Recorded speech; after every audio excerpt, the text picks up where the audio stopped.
लोग नहीं भुले दे, विकास लोगों के सेवक आ, साड़ा फर्ज है रिकॉर्ड ठीक रखना, लोगों समझाना। ये तुसीं गुमराह किया जा रहा। मोदी जी ने जतिंदर पीएम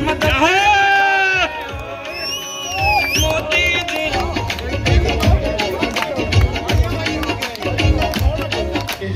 पृथ्वीपाल जी, मंडल प्रधान शशि जी, मैं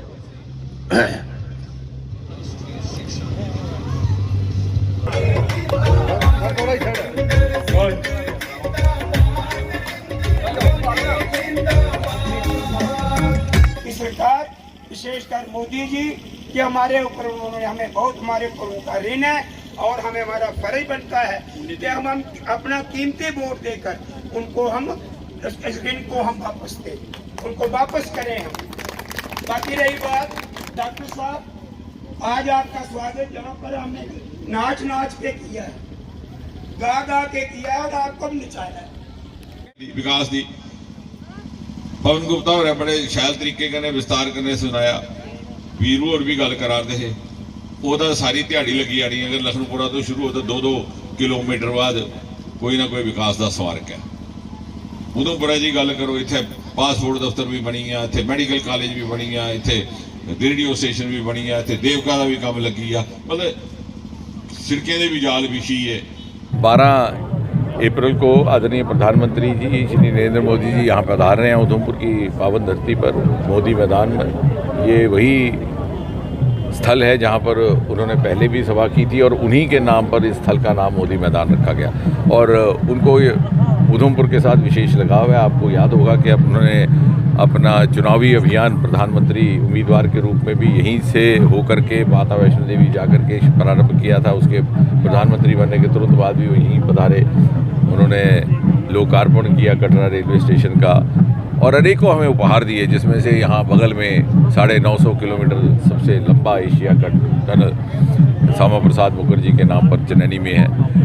और अब इलेक्शन का माहौल इस प्रकार का है कि आम जनमानस ने मन बनाया है मोदी जी को वोट देने का, चाहे उनका किसी राजनीतिक दल से ताल्लुक हो कि ना हो। ये आम मानस की आवाज़ है कि मोदी जी को 400 पार से हमने तीसरी बार प्रधानमंत्री बनाना है। और आपके माध्यम से मैं चाहूँगा कि आप भी लोगों को इस बात की जागृति पैदा की जाए कि जो कांग्रेस के उम्मीदवार और उनके दूसरे लोगों के बीच में जाकर के उनको गुमराह करने का प्रयास कर रहे हैं, पहले ये तो बताएं कि इनका अपना मौक़िफ़ क्या है, इनका अपना स्टैंड क्या है। उदाहरण के तौर पर मोदी जी ने 370 अनुच्छेद को हटाया, जो जवाहरलाल नेहरू कह गए थे कि ये अस्थायी है, लेकिन कांग्रेस उसको हटा ना सकी, उतनी हिम्मत, उतनी जुर्रत, उतना साहस ना कर सकी, मोदी जी ने हटाया। अब ये बताएं कांग्रेस के कैंडिडेट और उनके सहयोगी कि क्या ये अगर कभी खुदा ना खास्ता ये फिर से इक़्तिदार में आए, जो मुमकिन नहीं है, तो क्या ये 370 को हटाएंगे? ये 370 के पक्ष में है कि नहीं?